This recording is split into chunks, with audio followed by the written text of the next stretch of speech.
Hi. So I wanted to come on here and show you the scars because last time I think it was just the scar tape that I had on.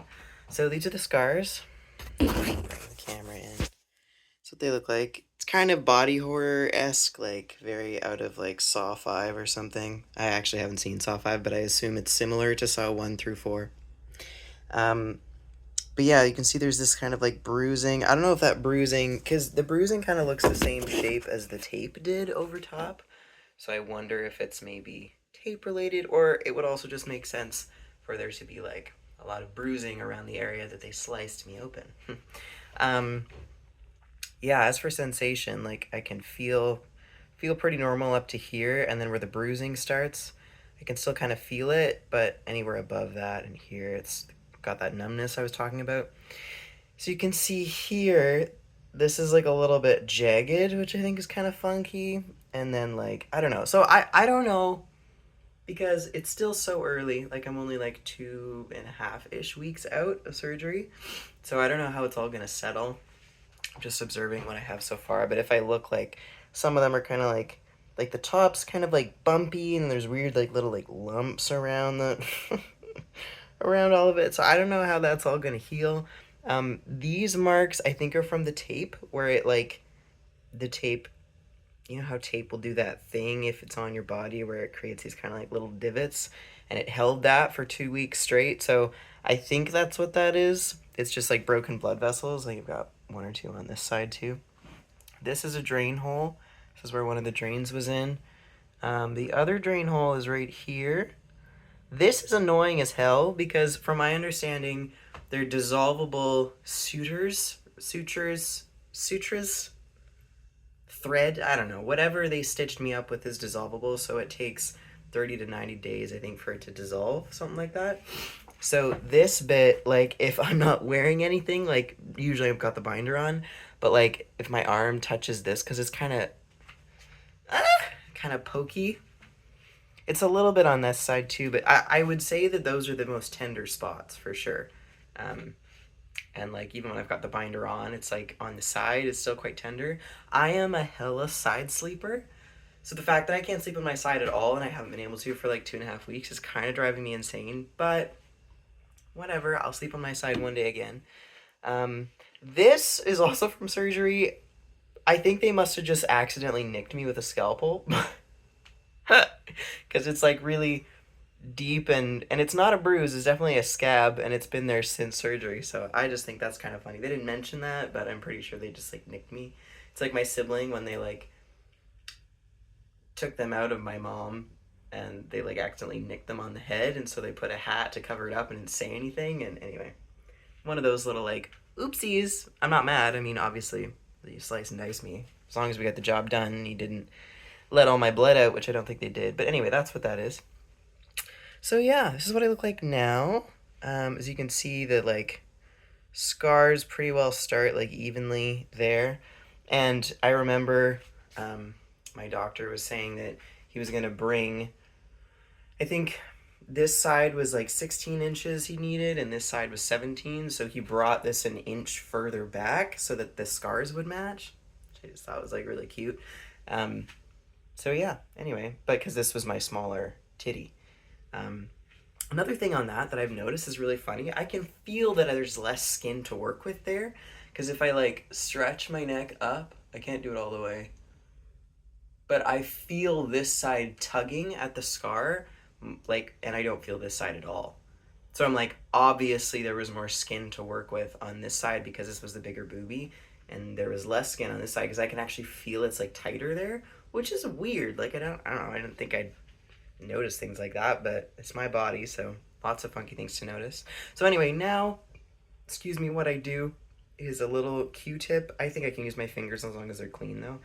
But a Q-tip, and I just dab like a nice thick layer of gasoline. Yeah, if you just put gasoline on your scars, it's supposed to be like really good for you. Vaseline all the way along the scar, and then some gauze on scar, and then I put the pad things on and the strip and then the binder. So yeah, there's still lots of like, post-op work to be done and like caring to be done. You can put ice on them, and I don't know, maybe I will, because they're like, the tenderness of the bruising, but I haven't yet, because I haven't really felt like I need to. I also don't own an ice pack. It makes it kind of hard to like ice yourself if you don't have an ice pack. I'm just like throwing berries and peas on my lack of boobies. Yeah, but anyway, I mean, they look great. Like 2.5 weeks ago, I was wide open on a table, so it looks pretty good from that perspective. And I still know that there's like a lot more healing to be done, a lot more that needs to settle before I understand like what the actual scars are going to look like. Because as you can see, obviously, like there's still scabbing and sort of bloody moments. Some of them are like straight up scars though, like where I was looking, like this sort of section right in here, it's just scar, right? It's just the beginning of like the scar tissue. So I'm like, okay, we're getting there. Very exciting. Oh, and in the shower today, it's weird too because I'm having to like get used to my new body, which is kind of crazy. I haven't had to get used to a new body since I was born 20 odd years ago. So, there's like the touching. So today was the first day that I like touched the scars. Freaky. But I used like a scentless hypoallergenic soap, and I just tried to like clean up any like dried crusted blood around. I think I got most of it, but just to like, keep it clean. And then I just gotta put the Vaseline on, keep them moisturized. Yeah. And then next week, Wednesday, today's Friday. So on Wednesday will be my 3 weeks, and that's when I can start to do these exercises. I could grab the sheet for you actually and show you what they look like. But basically, at 3 weeks, you can start doing like exercises. So at 2 weeks post-op, you can start doing like neck movements, shoulder movements, and then after the 3rd week, putting your hand behind your back, starting to like beginning to raise your arm above your shoulders in different ways, moving your shoulder blades together. Yeah, wall climbs, all sorts of like things that like I'm not supposed to do at all right now, and because we're wanting to let these heal up nice. So I'm pretty sure that will mean that by next week on Wednesday, most of the scabbing should be done, and like the chance for reopening the incision is like pretty well gone. I'm really excited for that part because, one, for the look, to see how it starts to like look shaping up with the scars, but also just to not have to be so worried about like the movements that I'm doing, because right now like I carry this, I don't carry it, but I have a gross dirty little step stool that I carry around to like get stuff out of cabinets in the kitchen and put my clothes away and do laundry and like all these different things. To get the shower head down, I have to like step on the stool and then step on the side of the tub, and then because I'm in like dinosaur arm mode right now, which like I'm autistic, so I'm already usually in dinosaur T-Rex arm mode. But I'm like extra T-Rex arm now because I'm wanting to be careful with our incisions. So yeah, next week will be the end of that era and the beginning of a new era where I can start to like technically I'm allowed to, I think that's about as far as I'm allowed to go. I just can't have my like arms over my head. And I can do this slowly, but I can definitely feel it begin to like tug. And they want you to do these exercises at the 3rd week because your scars aren't going to reopen at that point, at least not with the same chance that they would reopen if you started the exercises earlier. But also, the idea is to have close to full mobility back by your 6th week post-op. And it says that right here in the little booklet that I have. So that's really good news. So basically, I just am beginning to build up my mobility again next week.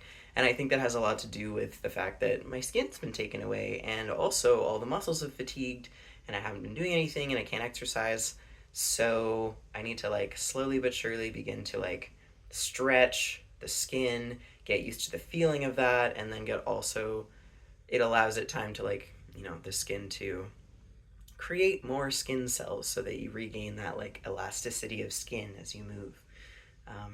Yeah, so anyway, I'm gonna Vaseline my scars and then put all my shit back on. But yeah, thanks for watching, and I hope this is helpful for any of y'all going through the post-op process right now. I feel you, it's hard. Oh, another thing I didn't mention, I'm not gonna get into it, But like post-op depression is real because you can't really move a whole lot, you can't do a whole lot, you don't have mobility in your body the way you normally do.